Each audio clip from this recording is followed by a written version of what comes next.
General Hospital spoilers reveals that Sonny is beginning to realize that the shady blackmail schemes of Rick and Ava are no longer just small-time plots serving personal gain, but have become a serious threat capable of shaking the very foundation of morality and relationships in Port Charles.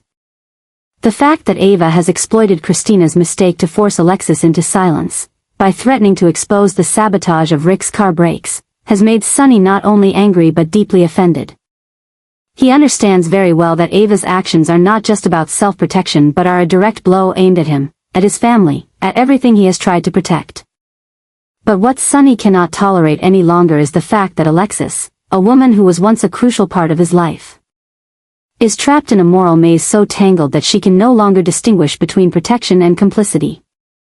Ava has not only exploited Alexis's motherly instincts but also dragged Rick into the same game, making everything far more dangerous. And as everything slowly starts to unravel, as the pieces begin to form a terrifying big picture, Sonny realizes that if he does not act now, things will spiral completely out of control. While rumors spread throughout Port Charles about Ava and Rick's involvement in the situation, Sonny maintains a calm exterior, but inside, a storm is brewing. Silent actions begin.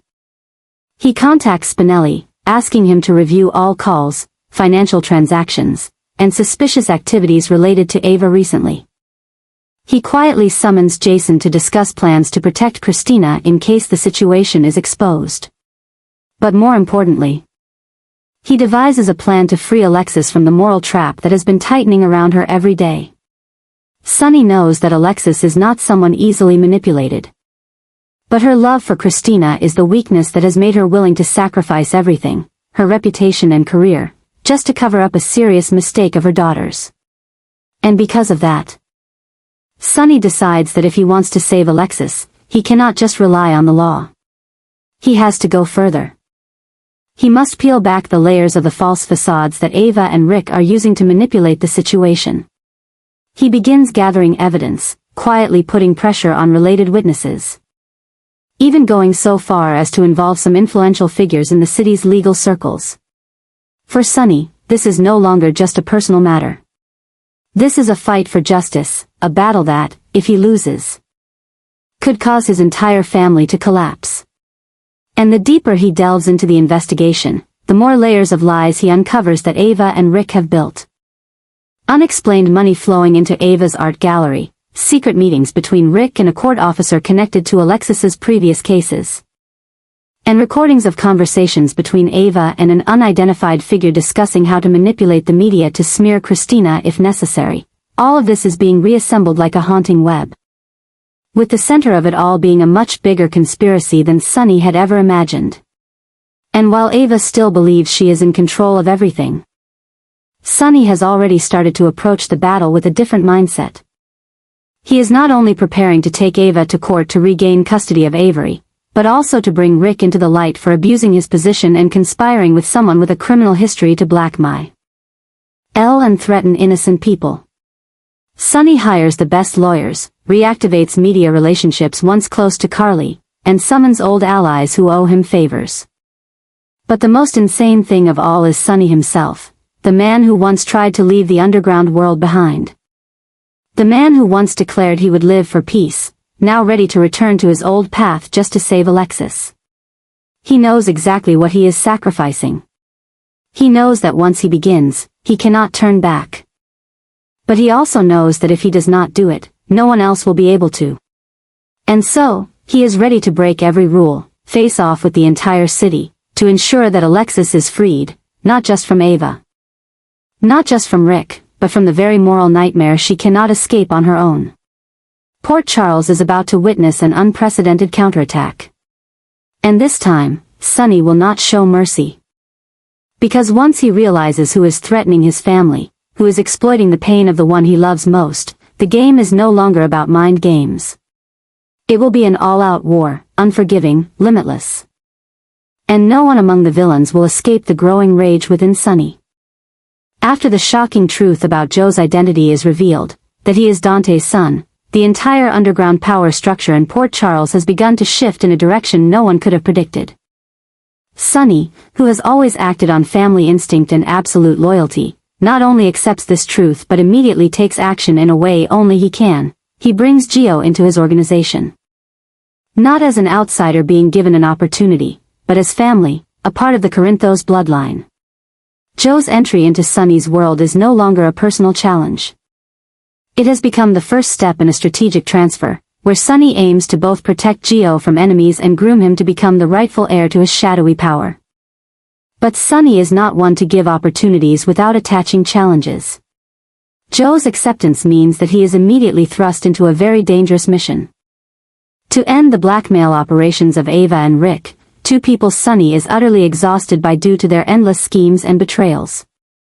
Sonny knows full well that if Ava and Rick are allowed to continue manipulating not just Alexis, Christina, or even Carly, but the entire power and moral structure in Port Charles, it will all collapse. Therefore, he decides to assign Gio a role that is neither too easy nor too hard: infiltrate, gather information, and if necessary, deal a final blow to Ava and Rick's reputations with a perfect strike. For Sonny, this is the opportunity to prove that Gio is not just Dante's son, but a true heir who can act, make decisions, and most importantly, protect what belongs to the Corinthos family at any cost.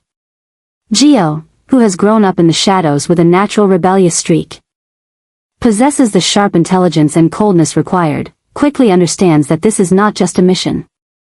It is his first test to truly become a part of the bloody legacy and honor of the Corinthos family. But the challenge is not just about confronting Ava or Rick. Ava is a master at manipulating emotions and exploiting others' weaknesses. Rick is more calculating, devious, and knows how to legitimize every underhanded tactic. Facing both of them at the same time is like stepping into a high-stakes psychological game, where a single misstep could turn Gio into a sacrificial lamb instead of an executioner. Sonny knows this. But he believes in Joe's abilities. And he also knows that only by stepping through the door of blood and fire will Gio truly step into the ranks of those who can one day replace him when the time comes. As Gio begins to monitor Ava's every move, from her art gallery, secret meetings at the bar, to shady phone exchanges between her and Rick, he slowly uncovers the extent of their ruthlessness and coldness in manipulating everything. Ava is not only exploiting Christina and threatening Alexis but also quietly recording conversations that could be used as evidence against anyone in the future, including Sonny. Rick is more discreet. But his traces are found in encrypted bank transactions, unusual meetings with potential witnesses, and actions that Gio must document with pure logic, not emotion. Then, when all the pieces begin to fit together, Gio realizes he is facing a decision far from simple. He can carry out the mission as Sonny requested. Release all the information to underground media channels, expose Ava and Rick across the city, corner them, take away Ava's custody and Rick's legal standing. But he also realizes that doing so might pull people he doesn't want to hurt, like Christina, Alexis, or even Dante, into a whirlwind of crisis. Gio brings these thoughts back to Sonny. Not to refuse, but to ask, if I do this, I won't stop halfway. But I need to know, we only attack the betrayers. We don't hurt the innocent. Sonny remains silent for a long moment. Then, he simply nods, a nod that lets Gio know he has been accepted, not just as a warrior, but as a man of the Corinthos family. The attack on Ava and Rick will come. Not with guns, but with evidence. With the collapse of reputations, with pressure from the media, the law, and underground networks that once supported them both. And when the dust settles, only Gio will stand in the middle of the battlefield, no longer a rebellious boy, but the first true heir of Sonny's next generation, a man who carries the Corinthos name not just by blood, but by choice. And that is how the dark legacy of an empire is continued, not with power, but with loyalty and unwavering resolve. Gio, the teenager carrying the Corinthos bloodline, who had just been accepted into Sonny's world, became the focal point of an unprecedented storm in Port Charles. When Joe's true identity was revealed, that he was Dante's biological son, Sonny didn't hesitate to bring him into the organization, a move that confirmed his inheritance, both by blood and responsibility. In Sonny's eyes, Gio wasn't just a child who had been hidden from the truth, but a symbol of the next generation of a family living between two lines. Honor and darkness. But it was precisely at that moment, as Gio officially stepped into a world where even the smallest mistake could cost a life, that he entered a battlefield where youth, ideals, and loyalty were not enough to protect him. The first task Sonny assigned to Gio, to expose and dismantle the extortion alliance between Ava and Rick, seemed like an opportunity for him to prove his worth. But it became the beginning of a disaster. No one expected that two people who had seemingly always relied on each other through schemes and tricks would react so quickly and ruthlessly when they sensed the real threat closing in. Ava, with her sharp survival instincts and the coldness forged through years of fighting to maintain power, did not step back. Rick, the one who manipulated the law with a smile and a slick tie, understood that if he didn't act first, he would be the first to fall. And so, on one quiet night, Gio, who had walked confidently in the light of expectations just the day before, suddenly disappeared. No trace. No warning. No final phone call. The next morning, rumors began to spread throughout the streets of Port Charles. There were whispers of an ambush behind an art gallery. A mysterious phone call from an unknown number to the police station that was abruptly disconnected. No one knew exactly what had happened, but everyone felt one thing: something big, something serious, and something terribly wrong had occurred. As Joe's name began to be murmured like a loss, no one dared claim he was dead. But no one believed he was still alive. Sonny stood motionless in his office, his hand clutching the list of tasks he had written the night before. On it, next to the name Gio, was a blood-red exclamation mark, the symbol of someone on a mission. Now, it was a bitter reminder that he had led the child to the gates of death. Sonny didn't cry. He had never cried in front of anyone. But inside, everything was shattering. He had lost so many people in his life. But Gio, the child he had just glimpsed a future with, was now gone. The moment he first entered the organization. And this time, Sonny's fury wasn't just aimed at the enemies outside, but also at himself. He had trusted too much, been too eager to see Gio grow up, and forgotten that no one enters this world without a protective shell. He had forgotten that Gio, despite his bloodline, was still just a boy who had only just learned the truth about himself. In his anger and despair, Sonny couldn't sit still. Orders began to be issued. Jason was summoned. Brick was tasked with checking all surveillance data around the area where Gio disappeared. Carly, who had once stood apart from everything, was now drawn in, as Sonny no longer wished to hide anything. They all realized that this wasn't just a missing person case. This was the beginning of a purge. If Ava and Rick were truly behind this, whether by direct action or cover-up, they hadn't just touched someone in the Corinthos organization, but flesh and blood of its leader. However, the story didn't end there. As Joe's disappearance spread across the city, a slew of wild rumors began to rise. Some said Gio wasn't dead but was being held captive as a bargaining chip. Others believed Rick had betrayed Ava to save himself, selling her out to a larger organization lurking behind Port Charles. Some even whispered about a third force, an organization waiting for the right moment to break the order Sonny had maintained for so long. And if that was true, Gio was not just a victim, he was the first alarm for an unstable era approaching. In that chaos, one thing was certain: Sonny would not let it end here. No matter how deep he had to dig into the city, no matter how many laws he had to break, no matter who he had to confront, Sonny would find the truth. And when he did, he would return every wound to those who dared use Gio as a pawn. Whether Gio was alive or dead, this event would change everything, from how Sonny ran his organization, to how he viewed the concept of inheritance. And above all, it would leave a scar that no one in the Corinthos family could ever forget.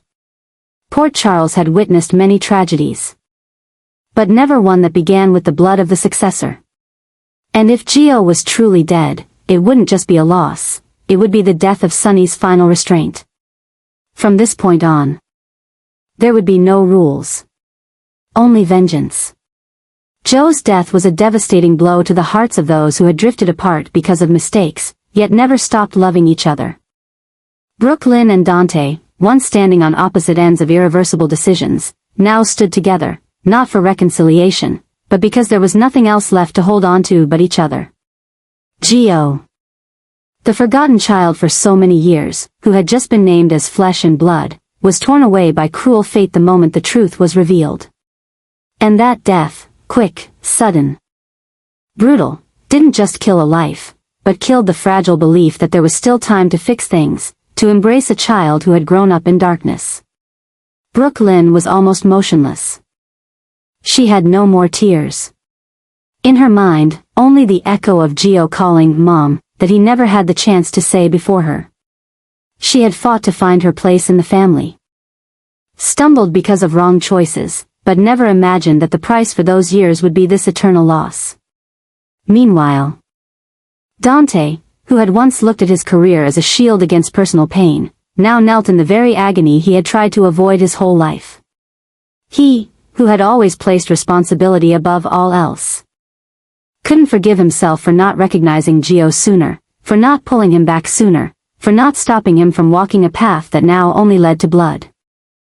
And as they collapsed together in an empty room, a place that should have been filled with the laughter of youth, in another corner of the city, Sonny was burning in a fire he couldn't even control. This wasn't the first time Sonny had lost someone. He had lost Morgan, said goodbye to Jason, stood before the coffins of too many loved ones and allies. But Joe's death was different. Because Gio had never had the chance to live. Because Gio was Dante's son, Sonny's son. And when they took his flesh and blood before he could protect it, all reason, all principles, and all moral boundaries Sonny had ever set were torn apart. Sonny didn't speak. He just acted. And every action he took now carried the breath of vengeance. Ava and Rick were no longer just names on the enemy list, they were two prey that must be eradicated, at any cost. Sonny began by breaking the foundations they relied on: finances, reputation, social connections. He released evidence, both legal and illegal, proving that Rick had repeatedly abused his position to cover up money laundering activities, using the law to protect those who could bring him benefit. The shady funding Ava received for her art gallery was also dug up and exposed to the media that was always hungry for sensational stories in Port Charles. But Sonny didn't stop there. He did what he had sworn never to do again: he returned to the underground world. Those who had once owed Sonny their lives, who he had spared, were now summoned like ghosts from the past. The neighborhoods that had once been peaceful were now torn apart. His loyal associates received clear instructions: don't touch the law, don't kill, unless we strike first. Ava and Rick could no longer sleep peacefully. Phones were tapped. Cars were followed. Their trusted allies began to turn their backs, unable to handle the pressure from the community. Investors pulled their funds. Friends distanced themselves. Everything they had used to build their image was being peeled back layer by layer. And while Ava frantically tried to maintain custody of her child, Rick sought every old connection he could find to plead for help, both of them beginning to turn on each other with suspicion and fear. Ava believed Rick had put her in an uncontrollable situation. Rick blamed Ava for not acting more covertly, causing everything to fall apart. The rift between the two conspirators gradually turned into an absolute split, and Sonny, like a predator, stood waiting for them to tear each other apart in panic. In the madness, those around Sonny began to fear. Carly, who understood Sonny better than anyone, began to worry that he was losing himself. Michael, scarred by Sonny's past mistakes, hesitated between supporting his father and finding a way to save whatever humanity was left. Jason, loyal and silent, remained by his side. But his eyes no longer held the calm gaze they once did. Instead, there was a painful caution, as if he was guarding not just against external enemies, but against the man he once called family. And at the heart of it all, Brooklyn and Dante sat together, holding each other's hands, with nothing left but the pain. They couldn't name the enemy. They couldn't stop Sonny's rage. They could only watch as their son, now nothing more than a memory, became the beginning of a revenge that would change all of Port Charles forever. Gio was dead. But that death didn't end the story. It was the fire that started a bloody era, where justice, hatred, and love would mix to the point that no one could tell who was right and who was wrong. One thing was certain, no one would escape the consequences. Not Rick. Not Ava. Not Sonny. And perhaps, not even Port Charles. Sonny. Despite being a man who once led an underground empire with ruthless efficiency and a sharp mind, could not escape the torment of his conscience when faced with Joe's death, the first grandchild he had only just acknowledged and placed his trust in. In the midst of the chaos of grief, Sonny didn't need anyone to blame, nor did he try to justify himself. He knew full well that he was the one who had put Gio on that path. The one who had thought that a first mission would be the beginning of a young man proving himself. But he was wrong. Wrong from the moment he thought that blood would make Gio stronger than others. Wrong for forgetting that youth cannot bear the weight of the darkness that he himself had lived with all his life. And when Gio fell during a mission Sonny had assigned him, Sonny didn't need anyone to remind him. He understood on his own that this death was his responsibility. He accepted it. Not with weak, tearful apologies, but by standing before Brooklyn and Dante. Unguarded, without promises, only with the heavy gaze of a man burdened with the weight of too many lost souls. "It's me," he said. And that admission, instead of soothing, sparked a new flame. Brooklyn didn't cry when she heard that. She stood still, her hand tightly clutching the piece of cloth once embroidered with Joe's name. As if holding onto a part of a memory that could never be touched. She no longer saw Sonny as the great patriarch of the family. She only saw a man who had pushed her son into death with no way to redeem it.